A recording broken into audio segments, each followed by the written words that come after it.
Hello friends, कैसे हैं आप सब लोग। आई थिंक सब मस्त होंगे। आज हम फिर से हाजिर हैं एक नए वीडियो के साथ। आज हम पढ़ेंगे पेडोलॉजी ऑफ फिजिकल साइंस यानी कि पदार्थ विज्ञान। तो इसमें पहला लेसन हमारा है पदार्थ विज्ञान का अर्थ, प्रकृति और अन्य विषयों पर से अच्छा संबंध। ठीक है, तो पहला इसमें क्वेश्चन हमारा है विज्ञान यानी कि साइंस शब्द की उत्पत्ति किस शब्द से हुई हमारी।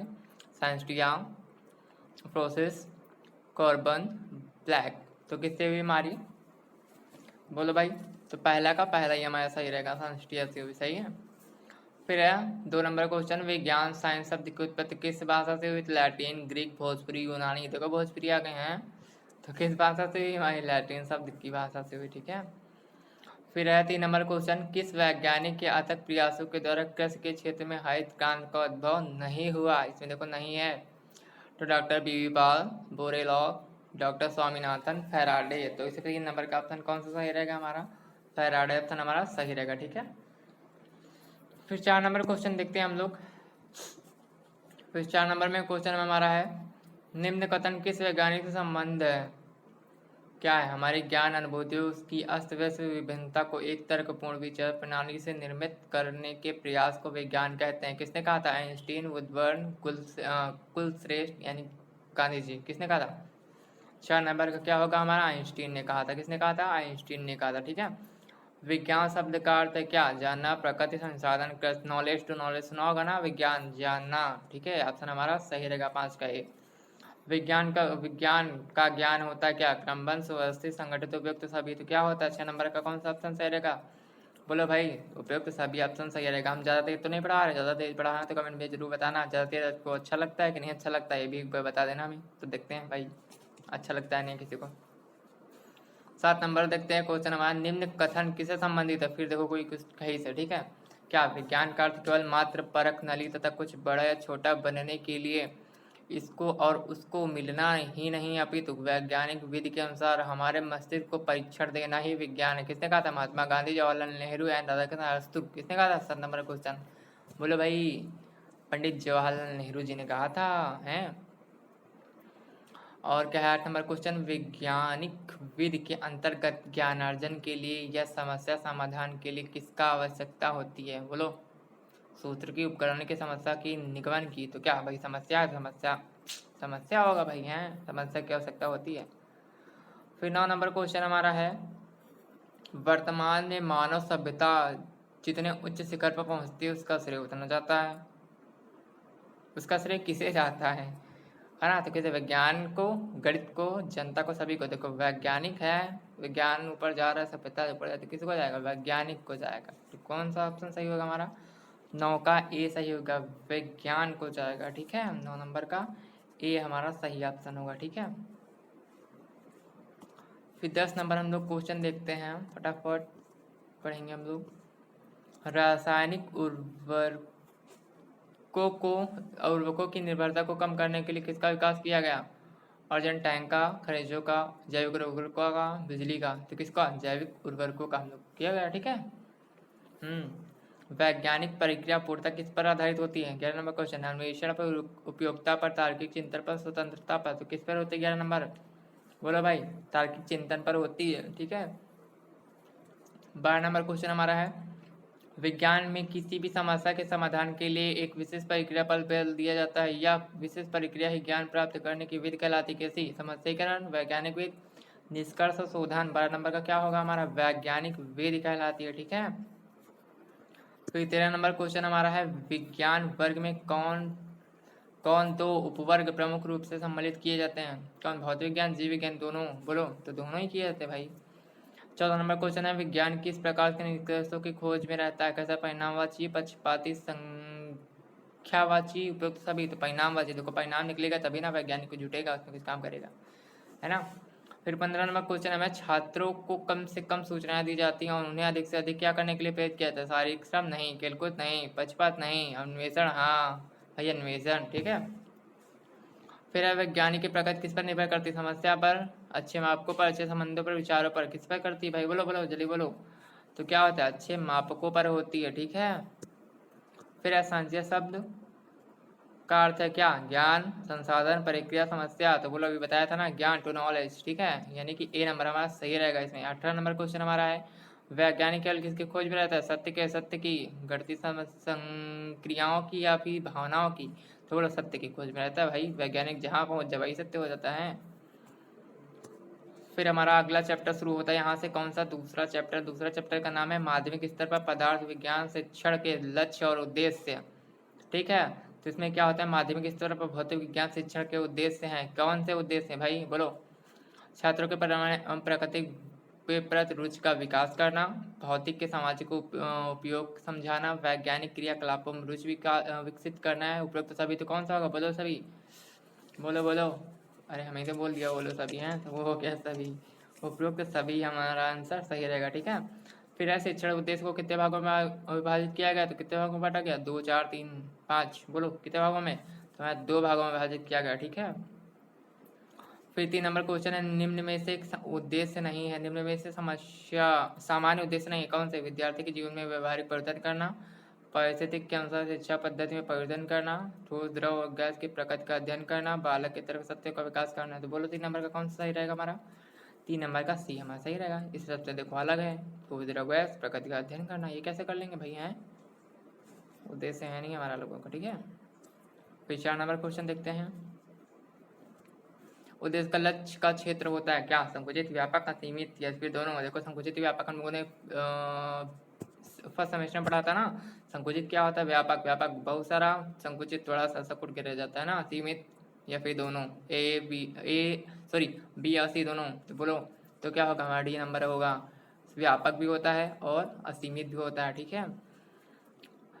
और प्राय उद्देश्य का क्षेत्र होता है क्या? संकुचित, सीमित, व्यापक या फिर ए दोनों? बोलो क्या होगा इसमें? फिर दोनों होगा, ठीक है। उद्देश्य शब्द मिलकर बना है किससे? उत, दिशा या सभी से? तो किससे? सभी से मिलकर बना है इसमें, ठीक है। फिर 7 नंबर क्वेश्चन हमारा है, उद्देश्य का लक्ष्य की अवधि होती है, उद्देश्य के लक्ष्य की अवधि होती है कितनी? दीर्घकालीन, तर्ककालीन, अल्पकालीन या फिर ज्ञात नहीं किया जा सकता? बोलो उद्देश्य का लक्ष्य की अवधि कितनी होती है? दीर्घकालीन है, सही होगा दीर्घकालीन, तो बिल्कुल सही होगा भाई दीर्घकालीन, कह दिया तो होगा है। फिर 8 नंबर क्वेश्चन हमारा है, निम्न में से किसका मापक और मूल्यांकन संभव नहीं है? तो किसका नहीं है भाई? उद्देश्य के लक्ष्य का, विशिष्ट उद्देश्य का, प्राप्त उद्देश्य क्या, उपयुक्त सभी का? तो बोलो किसका नहीं है भाई? बोलो बोलो भाई हमारे उद्देश्य का लक्ष्य का भाई वो नहीं है भाई, मूल्यांकन संभव नहीं है। पता नहीं कितना बड़ा हमारा उद्देश्य हो, तुमको क्या पता है? फिर 9 नंबर क्वेश्चन हमारा है, वो अनुदेशनात्मक उद्देश्यों को लिखते समय निम्नलिखित बिंदुओं को ध्यान में रखना चाहिए। किस भाई बिंदुओं को?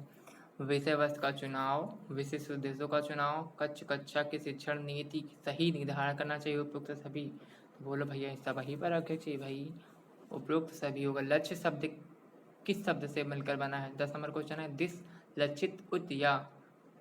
बोलो भाई 10 नंबर क्या होगा हमारा? लक्षित शब्द, लक्ष्य लक्षित है ना, बढ़िया मेल है, लक्ष्य और लक्षित। 11 नंबर क्वेश्चन हमारा, निम्न में विशेष उद्देश्य नहीं, क्या नहीं है? ठोस द्रव व गैस की प्रकृति का अध्ययन। चलो आगे बढ़ते हैं हम लोग। इसी में हमारा कोई है ना, देख लेना। विद्युत, चुंबक व उत्तोलक आदि का अध्ययन करना, विद्यार्थी में सृजनात्मक सोच का विकास करना, धातु गर्म होने पर फैल जाती है।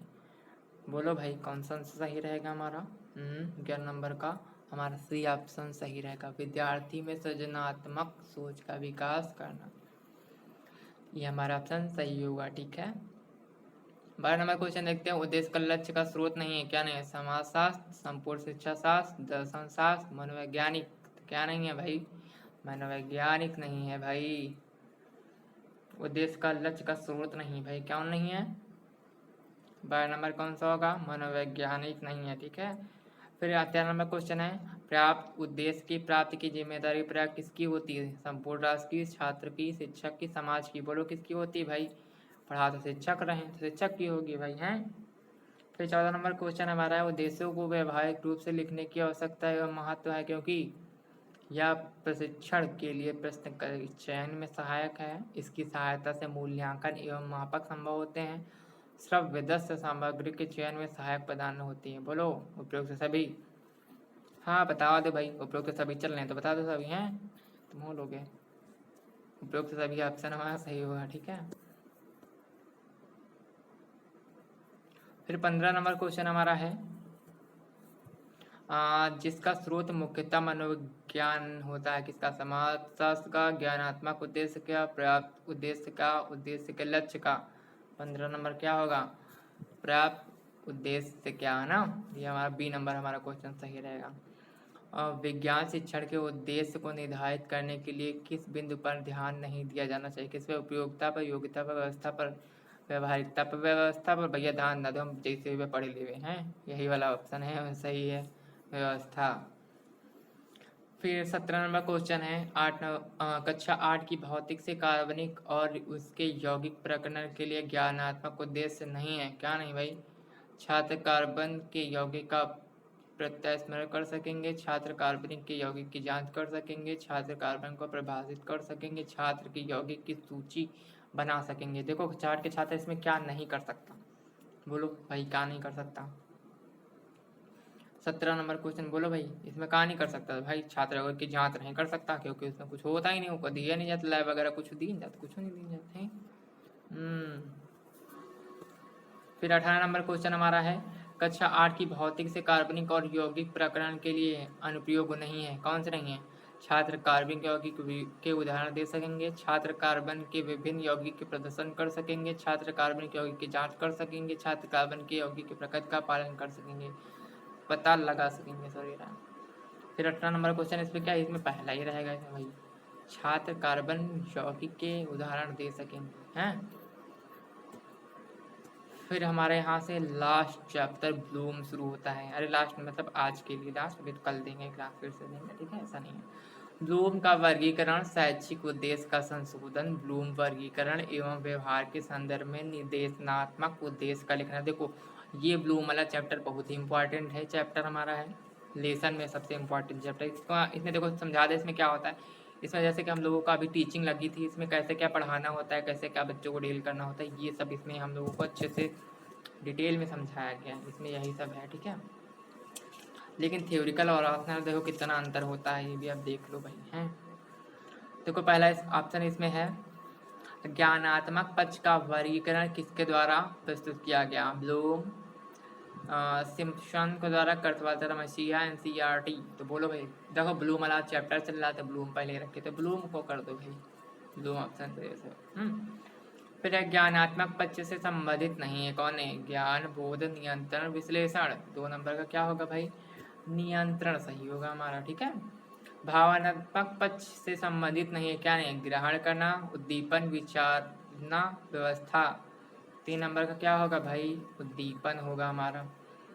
फिर है क्रियात्मक पक्ष का वर्गीकरण किसके द्वारा किया गया? सिंपस, ब्लूम, एनसीईआरटी, और नीचे को है भाई कर्थवाल, किसके द्वारा किया गया? 4 का ए ऑप्शन सही रहेगा। कौन सा सही रहेगा? 4 का सिम्पसन सही रहेगा। सिंपू नाम रख लेते हो, सिम्पसन की जगह पर कहाँ गए हैं नहीं तो। 5 नंबर क्वेश्चन है क्रियात्मक पक्ष से संबंधित है क्या? ज्ञान, बोध, कार्य करना, प्रयोग। क्या भाई? क्रियात्मक पक्ष से क्या संबंधित है भाई? 5 नंबर बोलो। तो कार्य करना, क्रियात्मक कुछ क्रिया कर रहा है तो भाई कार्य करेगा, है। क्रियात्मक पक्ष किससे संबंधित है? तो कार्य करने से संबंधित है, ऐसे समझो। भावात्मक पक्ष का वर्गीकरण किसके द्वारा किया गया? ब्लूम, कर्तवाल, मसीहा, सभी के द्वारा। तो भाई बोलो भावात्मक पक्ष भाई सभी के द्वारा किया गया, सभी भाव प्रकट करना है। फिर 7 नंबर क्वेश्चन हमारा है विश्लेषण और संश्लेषण संबंधित किससे? ज्ञानात्मक पक्ष से, क्रियात्मक पक्ष से, भावात्मक पक्ष से, सभी से। 7 नंबर क्या होगा भाई? ज्ञानात्मक पक्ष से, भाई कोई ज्ञान वाला होगा तभी विश्लेषण करेंगे, है। फिर 8 नंबर क्वेश्चन हमारा है निम्न में शैक्षिक उद्देश्य नहीं है, कौन से नहीं? शैक्षिक उद्देश्य व्यापक होते हैं, शैक्षिक उद्देश्य का निर्धारण दर्शन के लिए द्वारा होता है, शैक्षिक उद्देश्य विशिष्ट होते हैं, शैक्षिक उद्देश्य का क्षेत्र व्यापक होता है। तो इसमें 8 नंबर में कौन सा ऑप्शन सही रहेगा हमारा? शैक्षिक उद्देश्य विशिष्ट होते हैं, ठीक है, हमारा ऑप्शन सही रहेगा। फिर 9 नंबर क्वेश्चन आते हैं अनुदेशनात्मक उद्देश्यों का गुण नहीं है, क्या नहीं? अनुदेशनात्मक उद्देश्य का आधार मनोवैज्ञानिक होता है, अनुदेशनात्मक उद्देश्य विशिष्ट होते हैं। अनुदेशनात्मक उद्देश्य निश्चित कथन है। अनुदेशनात्मक उद्देश्य की प्राप्ति असंभव है। तो बोलो भाई क्या है इसमें, देखो असंभव, तो असंभव बोलो दोहराओ। तो क्या है, अनुदेशनात्मक उद्देश्य की प्राप्ति असंभव, ये गुण उसका नहीं है भाई, सब कुछ संभव है। फिर 10 नंबर क्वेश्चन देखते हैं। RCEM उपागम की विशेषता है क्या? उपागम द्वारा पाठ नियोजन अत्यंत सरल है। उपागम के प्रक्रिया पर बल दिया जाता है। उपागम के मानसिक योग्यता पर विशेष बल दिया जाता है। उपयोग के सभी, हाँ आप लोग तो सभी बताइए करियो हैं, ठीक है, अच्छा मान लेते हैं। 10 नंबर का डी हमारा सही रहेगा, ठीक है। फिर है गिलफोर्ड ने कितनी मानसिक योग्यताओं का उल्लेख किया? तो कितने किया? 125, 120, 115, 110। तो भाई 120 हमारा सही रहेगा, ठीक है। कितना हमारा सही? 120 हमारा सही रहेगा। फिर से आते हैं, अब फिर है RCEM का पूरा नाम है, क्या नाम है भाई बोलो, देखो। Regional college of education मैसूरी, royal college education Maharashtra, regional college of material education, regional material education community. बोलो तो कौन सा ऑप्शन सही रहेगा इसमें? पहला रीजनल कॉलेज एजुकेशन मैसूरी हमारा ऑप्शन सही रहेगा इसमें, हमारा पहला ही ऑप्शन हमारा सही रहेगा, ठीक है। ज्ञान के अंतर्गत पाठ्य वस्तु के कितने स्तर होते हैं? कितने? 2, 3, 4, 1। तो बोलो भाई 13 नंबर का क्या होगा? 13 नंबर का हमारा क्या होगा? 3 हमारा ऑप्शन सही रहेगा, ठीक है। कौन सा ऑप्शन सही रहेगा हमारा? हाँ ये आओ भाई, 3 ऑप्शन हमारा सही रहेगा। फिर 14 नंबर क्वेश्चन हमारा है, इसको थोड़ा सा बढ़ा लेते हैं हम लोग, छोटा कर लेते थोड़ा सा। विश्लेषण का स्तर नहीं है क्या? विभिन्न तत्वों का विश्लेषण करना, तत्वों के आपसी संबंधों का विश्लेषण करना, तत्वों का विशेष संप्रेषण करना, तत्वों का व्यवस्थित सिद्धांतों के रूप में विश्लेषण करना। 4था नंबर का क्या ऑप्शन होगा सही हमारा? सी ऑप्शन सही होगा, तत्वों का विशेष संप्रेषण करना हमारा ऑप्शन सही रहेगा, ठीक है, सी नंबर ऑप्शन। फिर 15 नंबर क्वेश्चन हमारा है, अवबोधन के अंतर्गत किस प्रक्रिया को सम्मिलित किया जाता है? अनुवाद, हस्तलेखन, पाठ पाठन, उपरोक्त सभी। तो 15 नंबर में क्या होगा ऑप्शन हमारा? अनुवाद। देखो अवबोधन अनुवाद, ठीक है, अवबोधन किससे होगा? अनुवाद से होगा, ठीक है, तो ऑप्शन ए हमारा सही रहेगा। फिर 16 नंबर है, आदत निर्माण का किससे संबंध है? किससे है? तो ज्ञानात्मक पक्ष से, क्रियात्मक पक्ष से, भावात्मक पक्ष से, उपयुक्त सभी। देखो आदत निर्माण ऐसे याद कर सकते हैं हम लोग, क्या आदत होगी? कोई क्रिया करने की, चाय पीने की, खाना खाने की आदत, तो क्या होगा? क्रिया, कोई काम करेगा ना तभी होगी, तो क्या होगा 16 नंबर में ऑप्शन? क्रियात्मक पक्ष की, ठीक है। क्या होगा हमारा ऑप्शन सही है? हमारा सी ऑप्शन सही होगा। आदत की निर्माण किससे संबंधित है? किससे? क्रियात्मक पक्ष से निर्माण, सही है। फिर 17 नंबर हमारा क्वेश्चन हमारा है, ज्ञानात्मक पक्ष ब्लूम द्वारा कब प्रस्तुत किया गया? कब? 1964 में, 56 में, 54 में, 53 में। तो कब सही होगा? 1956 में हमारा ऑप्शन सही होगा, ठीक है। फिर एक क्रियात्मक पक्ष सिम्पसन द्वारा कब प्रस्तुत किया गया? कब? 1964 में, 59 में, 54 में, 69 में। तो कब है? 1969 हमारा ऑप्शन सही रहेगा, ठीक है। इसमें कौन सा ऑप्शन? 1969 हमारा सही रहेगा। फिर ऑप्शन है अगर भावात्मक पक्ष का ब्लूम, कर्सवाल तथा मसीहा द्वारा कब वर्गीकरण किया गया? 1954 में, 600 में, 1964 में, 1963 में। तो कब किया गया भाई? बी नंबर हमारा 1964 में हमारा किया गया। कब किया गया? 1964 में किया गया, ठीक है। फिर हमारा है लास्ट क्वेश्चन, अनुवाद, व्याख्या और ब्रह्मविषण को किसमें सम्मिलित किया गया? भाई किसमें? अवबोधन, संगठन, मूल्य निर्धारण, ज्ञान। बोलो भाई किस पे किया गया? 20 नंबर का। कमेंट में इतनी देर में बता दिया करो 20 का, ये ऐसे करके बता दिया करो। तो लास्ट क्वेश्चन हमारा क्या है इसमें हम ही बता देते। चलो अवबोधन हमारा कौन सा ऑप्शन सही रहेगा? हमारा अवबोधन, ठीक है। ठीक है, आज की क्लास यहीं पे एंड होती है। आपको कैसी लगी हमारी क्लास कमेंट में ज़रूर बताएं। हम ज़्यादा स्पीड पढ़ाते हैं वो भी बताएं, अगर धीमा पढ़ाते हैं तो वो भी बताएं, अगर सही पढ़ा रहे हैं तो वो भी बताएं हैं, ज़रूर बताएं एक बार, ठीक है। अगर क्लास अच्छी लग रही हो तो लाइक, सब्सक्राइब एंड शेयर ज़रूर कर दिया करो। तो चलते हैं, आज के लिए अलविदा। वीडियो देखने के लिए बहुत बहुत धन्यवाद।